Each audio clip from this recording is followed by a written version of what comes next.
Alright, welcome back. A quick little news of the day video here. I'm anticipating this to be my first of two videos that I'm going to have to be doing today, having another news video going up later. Just based off the fact that I just woke up and I already have a full board tells me that today's going to be quite the busy day and the next few days are going to be quite busy. I usually like to wait throughout the day to see how much news I can get into one video, but I don't think that's going to happen because I think if I wait any longer, I'm not going to be able to fit anything more on this board. So again, whenever the board's filled, I'm going to be making a video, so just subscribe if you don't want to miss any of that stuff, and without further ado, I'll get right into it. So first little bit of news, and this is quite new actually, this just happened, and it's probably going to end up being the most popular story of the day despite some of the other big news stories that we've had. And that is Matumbaman is joining Team Liquid, which I am a little bit excited but also afraid for, because of course I love Matumbaman. Of course, seeing him in the Liquid jersey is going to be super refreshing for me and I'm sure a whole bunch of fans. But now Team Liquid has 7 members on the roster. And I saw that Mikke had already registered for the DPC, meaning that maybe Matumbaman isn't playing 1 anymore, maybe Mikke isn't playing 1. We know that Team Liquid is quite a flexible team when it comes to moving positions around. They, of course, are a team that's been playing together for such a long time, but now they have 7 players on the team, and we still don't know who's leaving. So it's going to be hectic over the next few days. Of course, having too many players is definitely better than having not enough. Team Liquid definitely are in control of pretty much the roster shuffle period from here on out.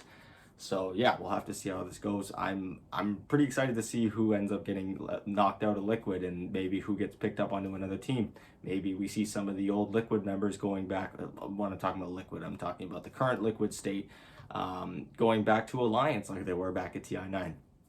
It's possible. Alliance does have a roster announcement coming tomorrow, so it's entirely possible that they've been working something behind the scenes, and maybe that's why we haven't heard anything yet about any of the members on Team Liquid leaving. Anyways, I'd love to hear all your guys' thoughts in the comments. Sources, as always, in the description. Next up, TNC Predator. So I did a video yesterday talking about all the teams and all the players that were still available and looking to make some changes before the roster locking period, and I had noticed that TNC Predator does not, or did not, have a roster. They had disbanded completely, and until just the few hours ago, they had not had a roster, but now they've come through with a very young-looking roster. This is a team that I am certain that these guys are investing in the future with. I don't think they're expecting to do very well in the first season whatsoever. They're still in the upper division of the SEA, and I'm sure they'd be extremely happy to stay there, but I also wouldn't be surprised if we see these guys take a little bit of a dip compared to their old roster, who was so much more star-studded and veteran-like. So, like I was mentioning, taking a look at their older roster now, they of course had Gabby playing position 1, who has newly joined Talon Esports. We also had Armel and Bach, who are both still available in the pool. Kind of surprising to me that no one's picked them up yet. Maybe there's some workings that they're switching regions. I know a lot of people have been moving kind of all over the place. Again, still in the pool. We'll have to see who picks them up. Tim's, who joined Boom recently, and Boomy, not to get confused with Boom the team and Boom the player. Boomy joining Polaris. So, taking a look at their new roster, and again, this is quite the new roster. There are some names that have been around the DPC for a little while, at least a year, playing with some teams such as OB Neon. Jumping into it, we have Young God, who's probably the youngest and least experienced player on the team, which can be a hit or miss. I think that Team Spirit, if they've proved anything, it's that you should be trying to invest in some young players. If you see a lot of talent there and potential there, probably invest in it. And I think that's what TNC is doing right now. So Young God last played on Reach Apex. We then had Yao, who of course is coming in from Execration, which is another team that did quite well in the upper division. So that's a little bit more reassuring. You still have some new players while also having a mix of some players that have some experience. We have Zhao Yu coming in from Mystery, which is a team that played in the lower division of the SEA region, and they actually finished bottom 2. So Zhao Yu dodging the bullet of getting knocked out of the DPC by joining a Tier 1 team. Again, we'll have to see if they maintain their spot in the Tier 1 scene, but he did not exactly have the best run last season with Mystery. We then, of course, have PlayHard, like I mentioned, from OB Neon, another team that did pretty okay. I think they underperformed a little bit in their own region in the upper division. And then Febby coming in from Undying. Although technically he didn't play for Undying back in North America. He was their coach during TI. He was brought in September. And before that, he actually had a 6-month hiatus where he wasn't playing, he wasn't coaching. He was actually a player for TNC back in March. So 8 months later, Febby's joining back the main roster. And yeah, we'll have to see how this goes. Again, they got a fun mix of new players with some veterans, and I think these guys, again, are really not relying on doing super well in the first season. I think this is a team that they're probably going to give quite a bit of time. I'd be very surprised if they end up making any roster moves by the end of the first season. So yeah, best of luck to them, and hopefully this new roster works out for them. Again, it's always fun to get some fresh blood in the Dota 2 Pro scene.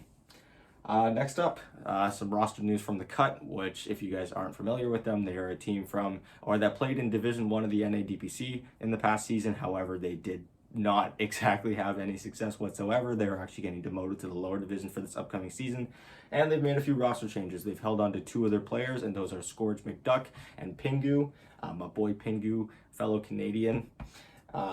Their old roster also consisted of Rusi, Vol, and Ferrogus, and considering the fact that their Wikipedia pages still has them marked as with the Cut even after this announcement, I don't think these guys have found any teams yet. So as of right now, they're teamless. And looking at their new roster, they've brought in Kits to play position 1, DNM coming in from 5-Man Midas, which was a team that didn't exactly have the best run in the lower division, but he's a player that's been around the DPC for a while now. And Giant, I personally could not find either Kits or Giant previously in the DPC, at least from Season 2. So if you guys have any information about any of them, feel free to leave it in the comments down below. But yeah, the Cut looking to make some changes. I'm kind of upset that they didn't manage to keep their roster. They did quite well for themselves, of course, in the lower division Season 1. They got promoted to the upper division. However, I think once they got to that upper division, they weren't keeping their head above water anymore. It's not like it was easy either. Even though a lot of people like to clown in North America, for a team like the Cut, they just were a little bit above their pay grade, in my opinion. So yeah, regardless, they made some roster changes. And again, heading into the lower division, I'm hoping to see a little bit more success on their side. And finally, last little bit of news, some more North American news. And this is actually coming out from Season 2 as well. So if you are familiar with Wind and Rain or Picado Squad Gaming, which I forgive you if you're not, because it's North American DPC, as well as that, it's the lower division of the North American DPC. Essentially, these two teams were caught match fixing with one another, and they were immediately banned, and their seasons were giving a disqualification. And so I guess Valve has done an investigation, because of course Valve will permanently ban anyone caught match fixing, so they will not ban anyone without a thorough investigation. And in that investigation, they found that Sabo666 and Steel Borko from Wind and Rain and P1 from Picado Squad Gaming were found to not be involved whatsoever in the match fixing. It's entirely possible for teams to be match fixing while some of the players are not even aware that it's happening, and it seems like that is the case for these 3 players. So for them, as of right now, the ban has been lifted. We'll see if any more players get their bans lifted, but again, because it was 2 teams caught match fixing, there's going to be quite a few culprits, you'd imagine, on either team, because if only one guy is trying to throw, then it's very, very obvious that you're match fixing, although maybe that's how they got caught.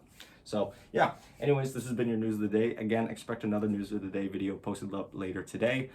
Team Secret, I know, has been teasing a lot. I know a lot of people are speculating based off of their last post that Ice might be joining, and if that does end up happening, I think that'd be super hype. But then what happens with EG? Who do they bring in to play offlane?